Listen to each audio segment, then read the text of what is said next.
Hi there. Welcome to another episode of Meet the Recruiter, our podcast series that presents you the people who review your job applications, select candidates for the first rounds of interviews, and play an important part in the whole recruitment process. In this episode, I talk with Amélie Merkel de Gurtubay. She's a senior manager recruiting and talent acquisition at SPORTFIVE, the global sports marketing agency.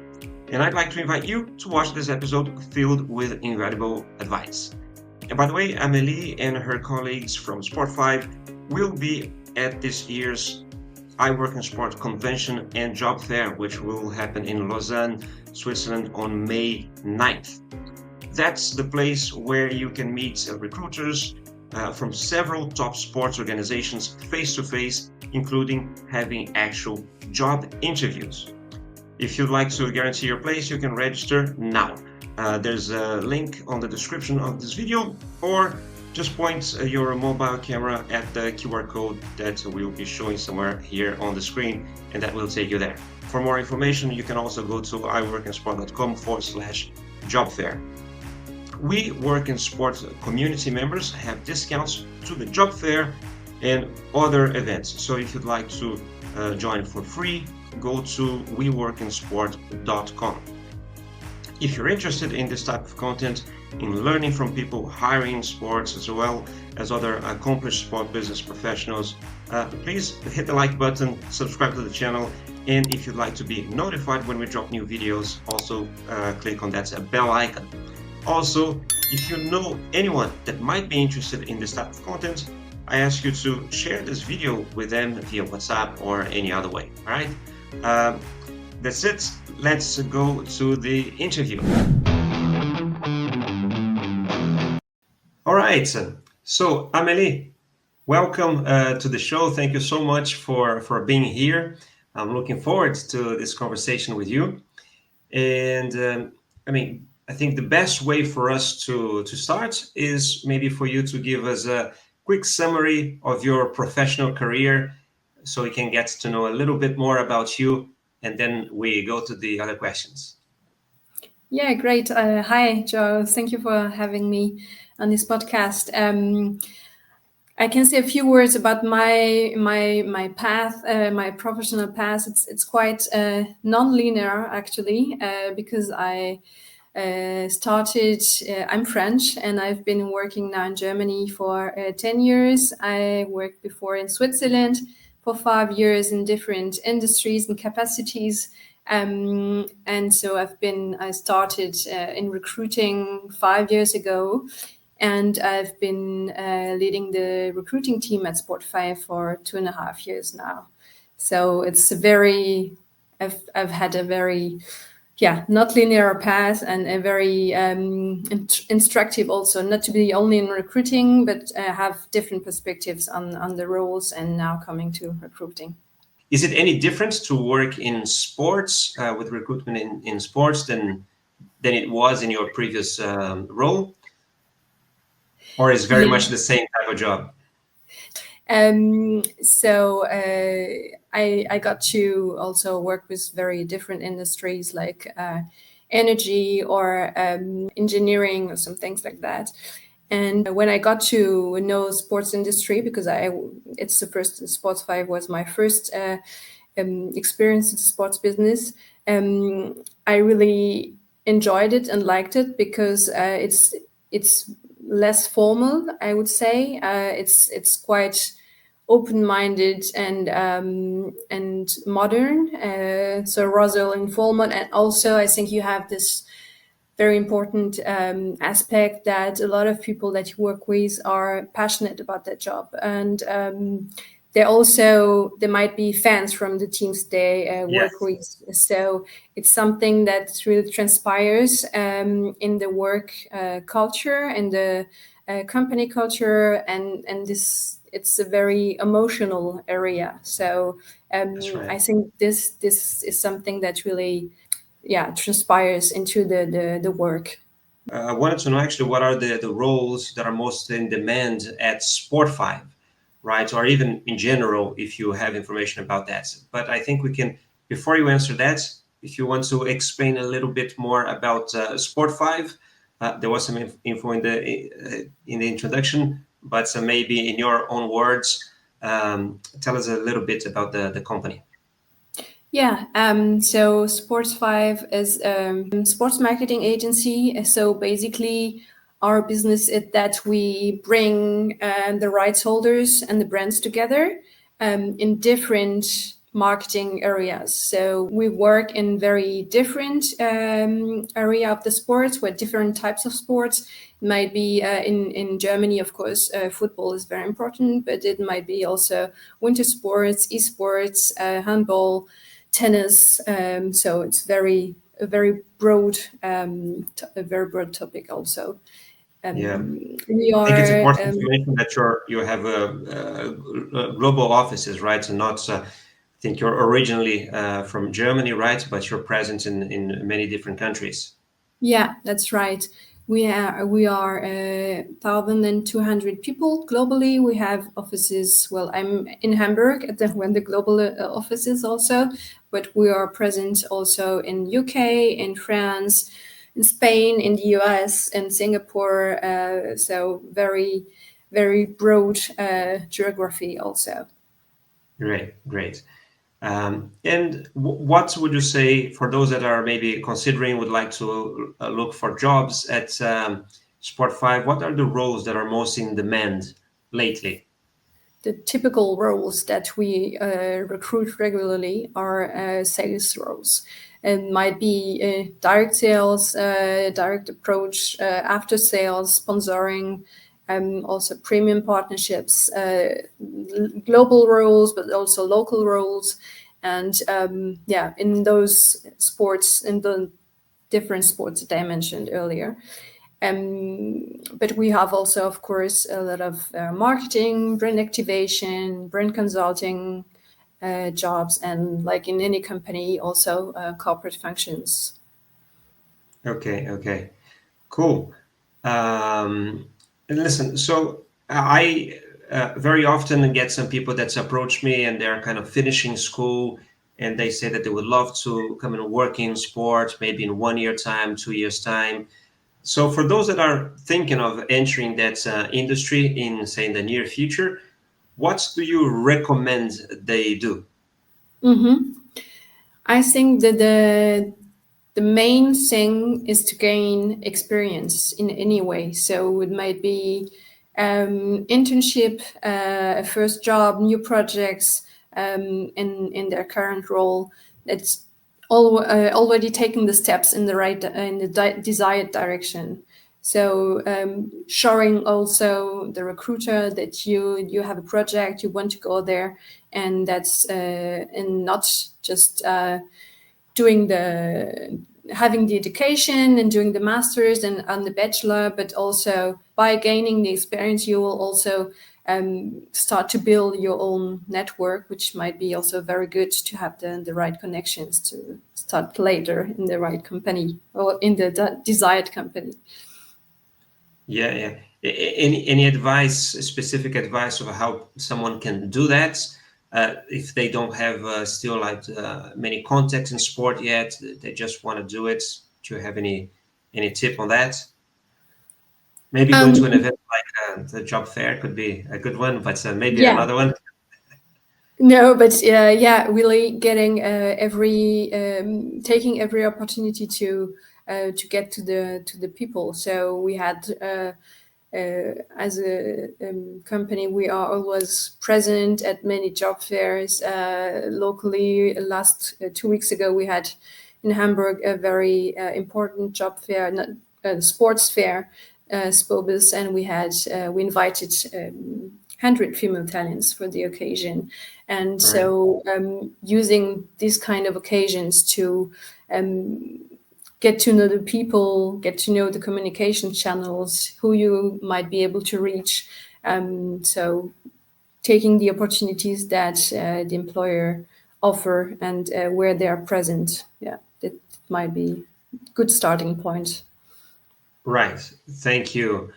Now, I'm thinking of someone that's maybe already just checked your website.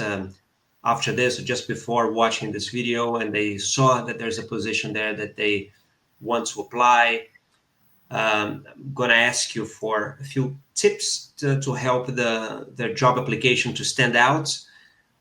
But even before that, when you see an application, what is it the first thing that you see in the application? So something that they really need to pay attention to.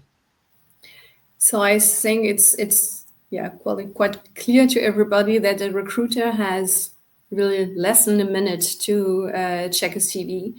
So the first thing that stands out is the structure of the CV for me.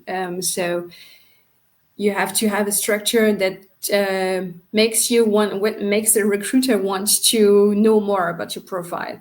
If it's fussy or unclear, or if you don't find the right information, your chances are shrinking by the second, actually, because So you need to look really good. You need to be clear. Yeah. If it looks confusing, it's a turn off. Yeah. So I think that the first thing is the structure and really the aesthetical aspect of it. It doesn't have to be a great picture or something. It must be professional, of course. You don't even have to have a picture, but I think that the first thing really is the structure. Okay. And if I was to ask you maybe for, let's say, 3 power tips, I mean, for you to share so one can make their CV stand out, what would they be? Yeah.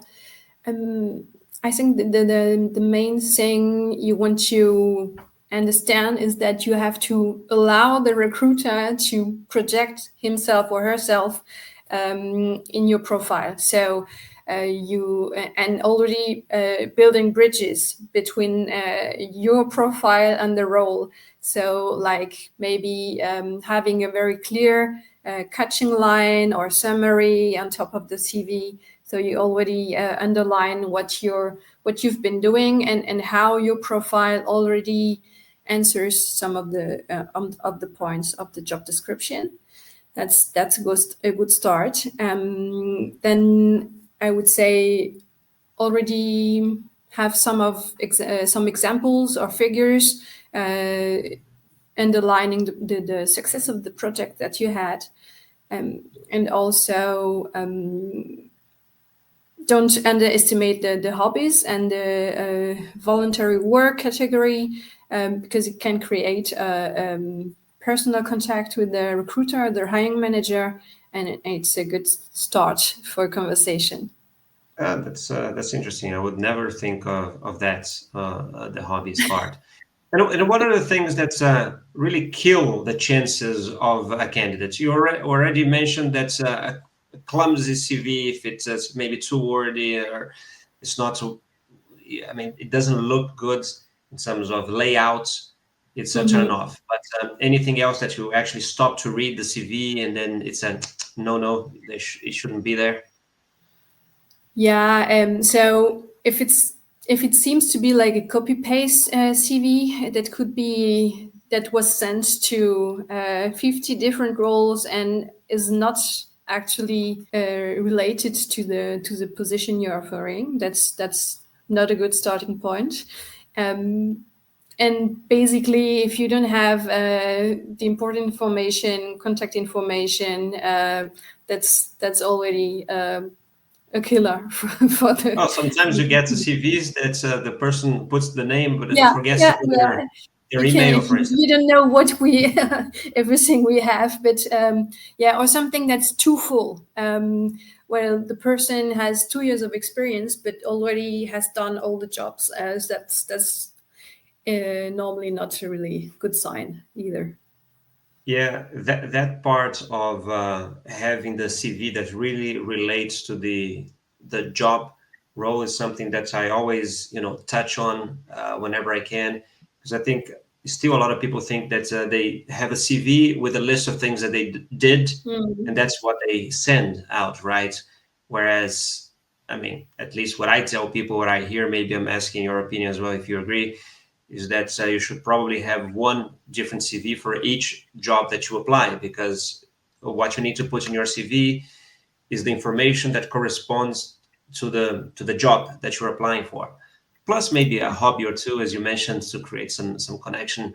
Yeah. But another thing that I usually say, maybe tell me if I'm wrong or not, is that people are very concerned with trying to put everything in there. And what I normally tell people is you don't have to put everything in there.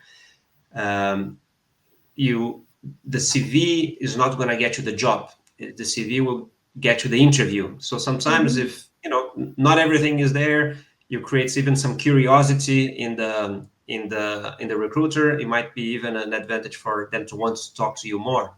Is that Yeah. does that make sense? Is that a good advice, or I'm giving bad advice out there? No, I think it's true. As I said, it's the important thing is to to put a foot in the door and try to bring the recruiter to project himself with you in the role, and so it means you don't have to have, of course, a different CV for each role that you apply to, but it really helps to have three versions that you can adapt to different positions, and then you can uh, underline the I think you quite have to work on it to adapt to the role that you have applied to. It doesn't mean that you have to really press yourself or force yourself in the job description. Of course, it's matchmaking, so you don't have to have all the key requirements and all the skills that are mentioned in the job description. But this CV is the first contact point between the company and the profile, so it should be the first exciting point. So it should be interesting and opening the door for the following Right, process. right. And let me ask you something else that has to do with this process of applying to jobs online, right? Because nowadays there's loads of offerings online. It's much easier to find jobs now than it was when I graduated, from my master's 20 years ago and started working in sport. And so obviously it happens a lot of, people just applying for many jobs, sometimes using the same CV. I had to prepare a question about that more or less, but we already touched on it. So I actually want to change because uh, then what I presume it happens now is, okay, I have my own CV and I see the job description, and usually I would take me a lot of effort to try to match, the things that on my CV that match the role. Now you have AI there helping everybody sort of doing that. So maybe with a click or two prompts or something, you put that on ChatGPT. Oh, here's my CV. Here's a job description. Can you help me adapt my CV to that position, or adapt my Mhm. cover letter to that position? I imagine that's happening a lot. Um, to be frank, I don't know if it's even bad. It can be even positive that someone is actually utilizing AI, but also you don't want to receive only copy and paste, people sending you applications made by AI. I think when you Mhm. have some AI assistance, it's good. Also shows that the person is, using technology and all that. But then on your end, I imagine that you're receiving a lot of this things that are created by AI. Can you already spot it? I imagine that you also use some AI to help you in filtering some applications and things like that. Maybe not. Maybe you can tell me and comment on that. So when is that positive? When is that you wouldn't recommend? Can you maybe share some thoughts about it? Yes. So as you said, AI is actually a good tool, and if it's a good point, if we know that the persons are willing to use the technology that are at their disposal. For example, in our recruiting process, we have normally a case study in the second interview, and it occurs a lot that candidates say that they have been working with AI to construct the presentation, which is not a problem for me. If they're able to present correctly and they have understood the topics and what they're talking about, they're just able to use the right tool, and that's a good point. For recruiting, it's quite it's still a bit difficult to detect if candidates have been using AI. Well, if it's really on a large scale and you receive the same CVs for the same position, it's sometimes it's you think it's quite obvious, but then normally it's still, well, the careers are still really individual, so the path is what we are interested in, and so maybe the use of keywords of them are occurring a lot of times, but I think we are still doing the screening humanly and not with the AI. So for that, we can really try to focus on the personal experience. Great. Yeah, that makes a lot of sense. You mentioned networking before, right? So one of the areas, people can start, that's they need to network, maybe to go to some events. Maybe can you tell a bit more about the importance of networking? I think specifically in the sports industry, I imagine that networking is important everywhere, sort of in life. But I tend to think that in sports has even more importance. I don't know. And maybe some best practices. What would you recommend as a best practice in terms of networking? Yeah, there are different kinds of networking. There is personal, I would say, live networking. If you meet someone at a sports event and you get to know each other, and then that's one kind of networking. There is, of course, the networking through LinkedIn, that you contact someone who was a potential role that could be interesting for you, and also there's a network that you bring to a role. For example, if you are a salesperson and you apply to a role where it's important to have a network of clients already. So for those three kind of networking, I think it's always a very difficult thing, because it must be, I think it must be genuine. It cannot be something that's artificial, or of course there are a lot of people contacting us through LinkedIn and saying, okay, I'm interested in SPORTFIVE, can you tell me what would be the jobs that are interesting for me, and that's not really networking, because we will just answer and say, please have a look at our career site. And so there is for networking, I think that should be already a starting point, a connection over a specific topic or a project. And this networking can be very valuable. But I wouldn't recommend to do this networking through LinkedIn, because it might be a good option if you apply to a specific role and this is the hiring manager and you have questions and it's all valid. That's good, but I wouldn't recommend to just write to 10 people of the company to try to have a contact. I don't think that's very productive. No, yeah, I 100% agree. I think my advice there that I usually give to people is you should focus on networking when you don't need it, right? And it's not if you're thinking about it when you're kind of looking for a job or looking for an opportunity, you're too late. Probably, the way to do it is when actually people are out of a job, or they're in the industry, they know they're looking for something, or you don't have a direct interest for the next month or two, and maybe you just genuinely, as you put it, want to learn something, but maybe you find a way that you can give some value as well. It's always better to offer something than asking for something. And then once you did do that, Then when it comes the time to ask, then the person already knows you, and then I think it gets much more productive. Yeah. Yeah. I Um, agree with you. you mentioned LinkedIn. I love LinkedIn. I use it a lot. I think it's the only, I don't know even if I can call it a social media thing, because it's more professional than social, although it has it's a little Depends. social as well. Changing. But I think it's the only one that I use. Well, and YouTube as well. But should candidates reach out to recruiters on LinkedIn? And then I think you maybe already hinted, if they're applying for a job there, obviously it's a tricky situation.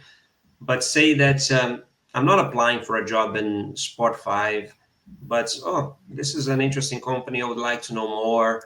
Should, you know, people think of reaching out to you? Or even when they're applying, say that they're a candidate, should they contact recruiters on LinkedIn or not? It really depends because the recruiter, as was stated, is normally overwhelmed with a lot of candidacies. So it might be it's really delicate, because if you contact the recruiter with a valid question or interest, if you want to have a better understanding of the role, and for that, before applying, you contact the recruiter. That might be very interesting, and also spare both time if it appears that the role is not made for you. But if you just contact the recruiter to say, I have applied, please have a look at my application, which is already in process. It's not, yeah, it's not mandatorily a good point for you. It really It's not depends a on good the practice. approach. Yeah, so it Okay, really depends on the approach, I think. good.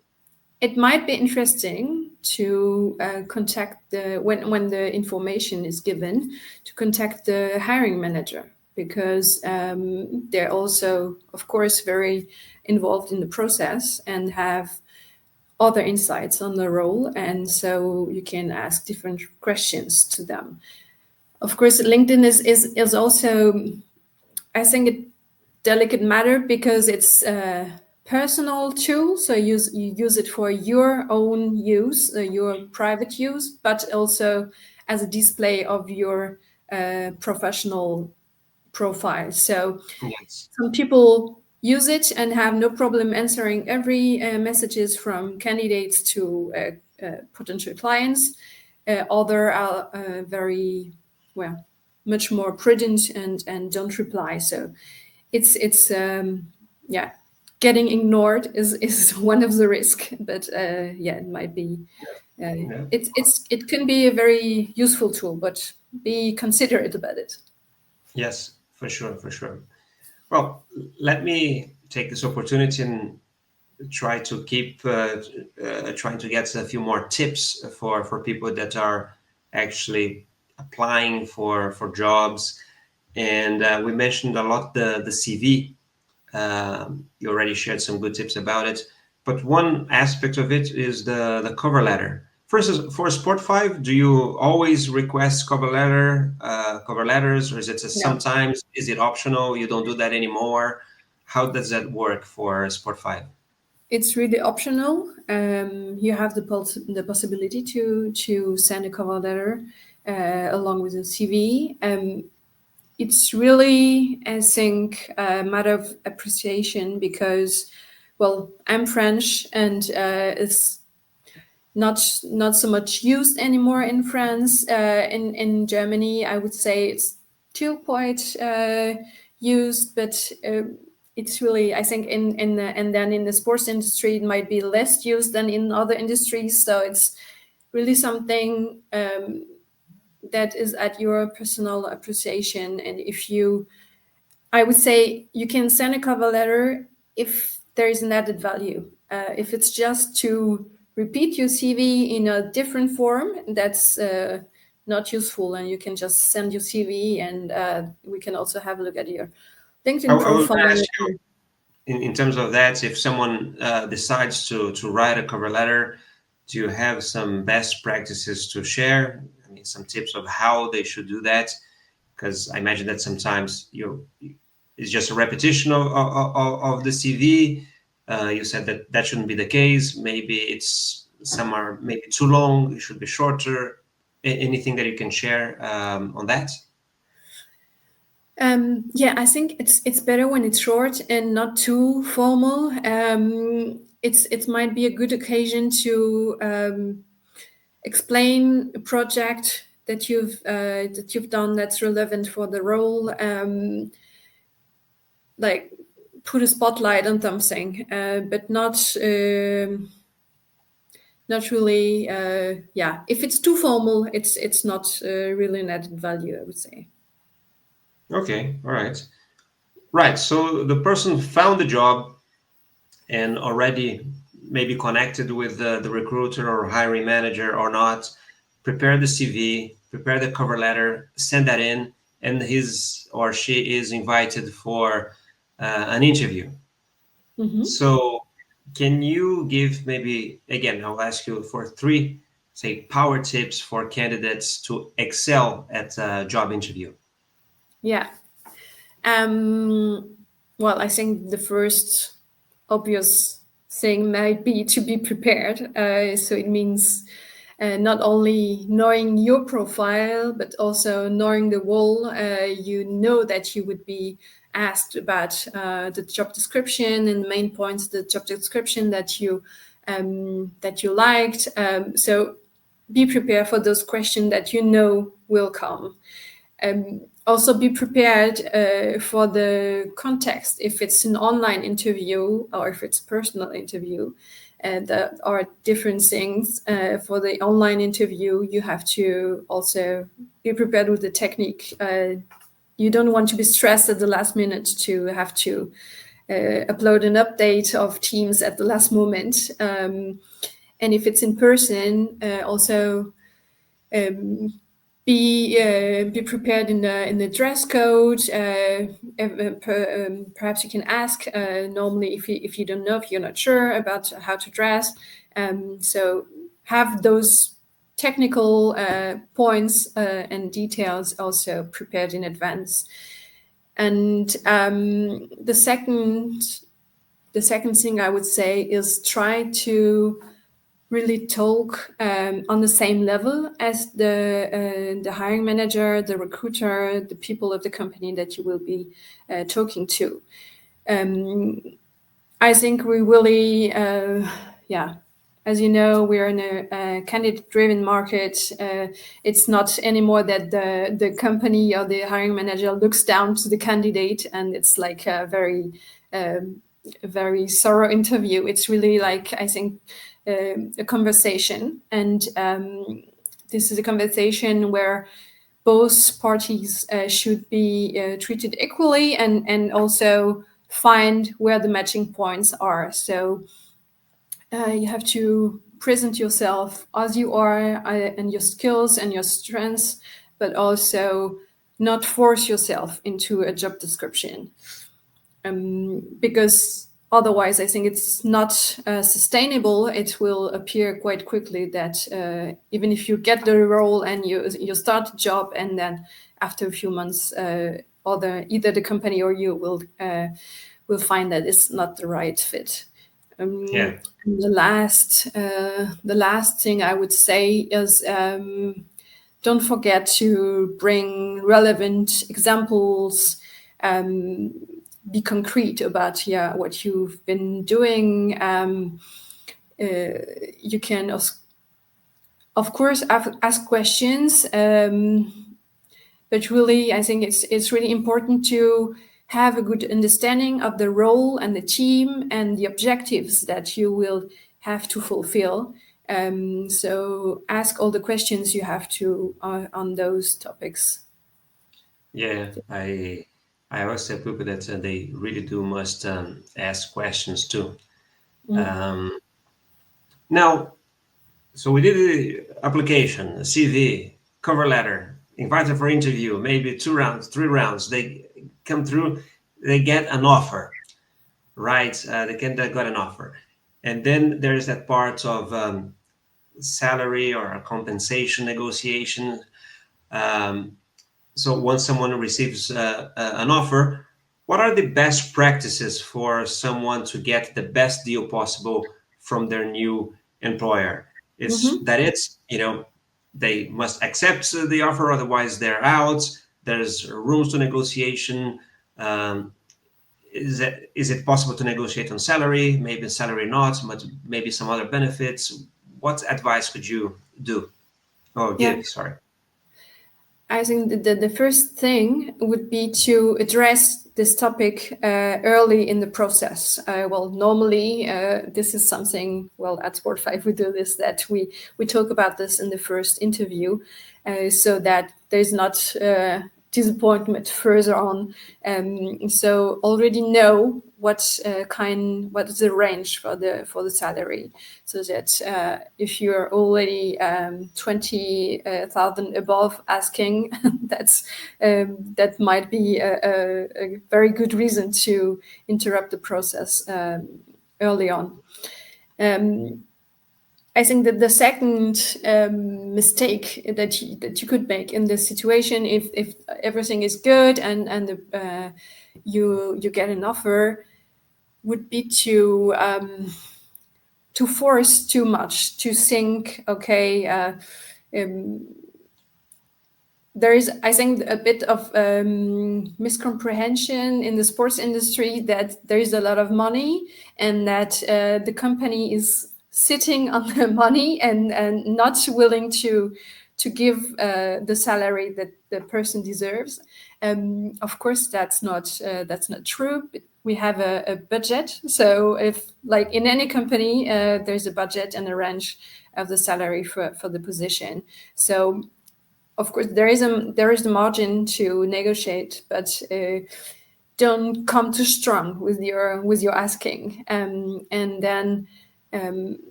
then also, it's not only, as you said, it's not only about the monetary compensation. It's really finding the right work-life integration to have a look at the benefits that the company offer. Is it the flexibility that's interesting for you? Is it given in this company? If you want, I don't know, to have more vacation, if you want to work in job sharing, if you want to, different things. It's I think really about balance and not focusing too much on the salary. Okay. Thank you. So that is something that would be addressed, say, at the stage of a first interview, or is it even like during application? I don't know if Sport5, for instance, requires people to give their salary expectations when they apply or not, or if in some cases you advertise the salary range. Is that treated before, or that will be discussed, as you mentioned, at the, say, first interview? So yeah, we're required to have a first information about the salary expectation during the application process. So this allows us to have a first appreciation of is it. It's not that we exclude all the profiles that are too high, but it's just to have a starting point in this conversation. And then if the profile is interesting and we want to talk further with the person, we address that in the first interview. And so and then in the second final interview, it's really more about negotiation and seeing where we can find the best deal for both parties. Do you have any advice on that for people that they're applying for a job? It could be with Sport5 or somewhere else, that are required to give some salary expectations, because I imagine that what happens a lot is, okay, I live in France or in Germany or whatever, then I'm applying for a job in Switzerland, and the cost of living is completely different. I have no idea what maybe I know what a manager or the role that I'm applying pays in France where I'm from, but not Mm. there. So, and I don't want obviously to shoot too high because I don't want to be cut out, but I also don't want to put myself too low with the French salary in Switzerland. Do you have any advice of how someone can get a bit more intel or intelligence or Yeah. information to make a good request? Mm-hmm. Yeah, I think there are different platforms when you can have like an estimation of the salary for a role, for a place, a country, a city, because also in Germany, it's not the same salary level in all the cities. So, and then also there are, of course, different kinds of tax systems that have an influence on that. So it's good to, yeah, look for information before before giving a number. But I think the if you're not sure, giving a range is always a good option, and not a definite number. But also you can also say starting point or open for discussion or something like that. Yeah, I think my first try nowadays would always be ChatGPT. I call him Wesley. Yeah. So I have, hey, Wesley, can you help me with that? It's incredible. Yeah. But yeah, I know some platforms. I don't know if Glassdoor does something like that or Yeah, others, but store in Germany and Kununu, or I think Stepstone is offering that also. Yeah. yeah. And we're getting to the end, just a few more. Now I have someone that just joined, right? SPORTFIVE. They went through the whole process. So they're starting there. Um, then what advice would you give to professionals in the sports industry to advance their careers, say for the first 5 years in the company, or even if they change companies? But is there something that you think that they should focus on? Um, I think the first thing is to, uh, yeah, it might sound a bit, I don't know, to do the job. Just be focused about it and not come with expectation and demands after 3 months, but really do the job, show the commitment, build a network, have ownership of of your tasks, and just show your superior that you are worthy of the trust that they put in you, and then it's really, I think, a kind of relationship that you develop inside the company with your superior, and and you can talk about the future and what your projects are and in which direction you want to evolve. Okay. Um, how does Sport5 maybe support employees on that if they think that they may want to go somewhere else? Is there a lot of change in areas from someone that is a Sport5? They maybe do 2 or 3 years somewhere else, but they can go do a different role within the company. Can you tell us a little bit more about how that works? Yeah. Or maybe even different countries doing similar role in different countries with Sport5 since you're global. Yeah. Um, so first, we have also a lot of trainings, internal trainings that we offer that are helping to grow your skill set and just be better at your job and learn and evolve. So that's the first point where we help our employees to grow in their role. And then we also have a development structure of some roles to help the people develop their skills and their career inside of SPORT5. And you mentioned also there are also different roles that a person that can go to a different country. We have also an exchange program, like someone from France coming 3 months to Germany to learn the different contacts, working methods, clients, projects, and getting back to their country and implementing what they've learned in those months, and also Right. for the language. So we have this program, and it's always very very successful and nice to see that these exchanges are fruitful. Very good, very good. And thinking that they're doing well, they're staying this few years with the company already. Any tips for someone that's already thinking of asking for promotion? Yeah, we are already at the promotion. Yeah, well, I think it's a bit like the networking. It must make sense. It's you cannot just. It shouldn't be a surprise for your superior. And you cannot, as I said, just come 6 months after starting and already have demands about the next role and the next title. So it should be in this conversation that you develop with your superior about your wishes and how you see yourself evolve in the company. And so if it's a regular exchange conversation, if it's something that comes quite naturally, and then if when you formulate when you ask for this promotion, this is more a matter of expressing your wishes and asking what is the way to there, and Yeah. not saying, okay, I want starting tomorrow I want to be vice president or senior Yeah. director. I don't know. Just take this natural evolution into account. Yeah, yeah. And also, I think I was just thinking of it when you were talking.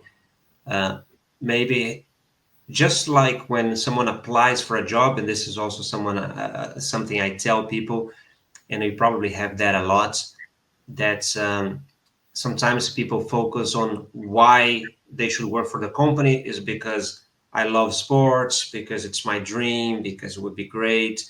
And what I tell them, uh, listen, you actually have to focus on why is it good for the company to hire you, and Yeah, not why is it good for you, right? What is it that you bring to the company? And I imagine that for promotions, exactly the same thing. Yeah, probably they need to make an argument, you know, obviously you want to get promoted, you think you deserve it, but probably you should show with facts, with numbers, yeah, why you deserve that. It can't just be a definitely. feeling. You need to be able to back Yeah, your request, right? yeah. It should be completely relatable. What has been the evolution until then? What have you been able to develop? And you must definitely be able to back the your wishes with the experience Right. Yeah, that you've developed. Yeah. for sure. Amélie, we're getting to the last one. And just before this call, I got very happy, very pleased to have the confirmation that Sport5 will be at the iWorkinSport Convention and Job Fair Yeah. here in Lausanne on 8th and 9th of May 2025. Sport5 has actually presented at the event before with Jeremy Tiepo, but this actually will be the first time that you will be exhibiting the company there. Will be actually recruiting, will be sourcing talent, and so I'm super excited to have you here. Have you also present to our awards ceremony of the most attractive employers in sport? Oh, by the Yeah. way, when this goes out, people can still, I think, go and vote. So we have a survey out there. Anyway, let's see. I think Sport5 has ranked very well in the past. But I want to know about two things. One is your expectations, because this will be your first time coming to the convention and job fair in Lausanne, but also candidates that will be applying to have interviews with you there, that will actually be coming to your stand and wanting to be noticed, approaching you, any advice for them? Yeah, well, first, we are very proud of the awards that we got last year. So I hope we will do well this year too. We are happy also to be at the fair and be able to get to know the candidates that will be there. I think that the first, it's always a bit of the same thing at the job fair, is that you have a lot of candidates coming to you saying, yeah, sports is my dream, and I really like to work at SPORTFIVE because it's a great company, a great agency, and we are proud of it. That we are proud of the good name that we have in this industry, and that people want to work at SPORTFIVE. That's really something that we appreciate. But I think that the good start for conversation with the recruiter or with us at the job fair in Lausanne is to already have had a look at the career site and have an idea about the different roles that we offer. It doesn't have to be an open vacancy, but have an understanding of the projects and the roles, the potential roles that we have, so that we can already start a conversation on another level and already try to see which would be the possibility for the candidate on the fair. I think that what I would say, what I would add to what you're saying, is that in fact, don't just go to the stand and ask for information that you'll easily find in the company's website. Yeah. Right?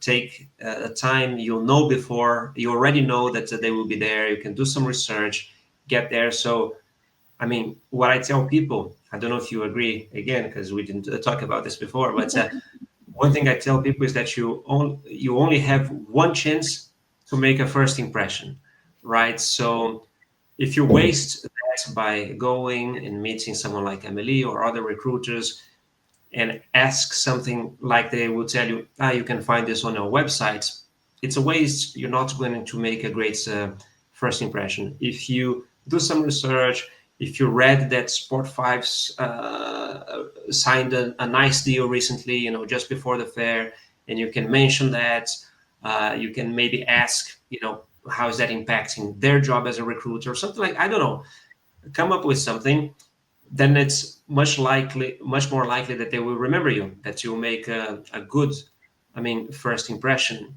Mhm. And obviously, people are interested in going there and getting a job out of that. Many people have done that in the past, but the reality is, there will be many more candidates than roles available or companies Mhm. recruiting there. So that is one thing that people need to think of. About as a KPI of going to the event, but shouldn't be the only one. Actually, Mhm. getting this opportunity to talk to someone like you, Amélie, and other recruiters. I mean, even from a conversation that they have with you, they might get some insights that will help them applying for a job somewhere else, in the Mhm. future. And the same thing, maybe they will learn something from a different company that, oh, this is important. Next time I apply for SPORTFIVE, I will apply that as well. So think of many benefits that you can get from the job fair. I am super excited and really looking forward to having you and welcoming you to Lausanne.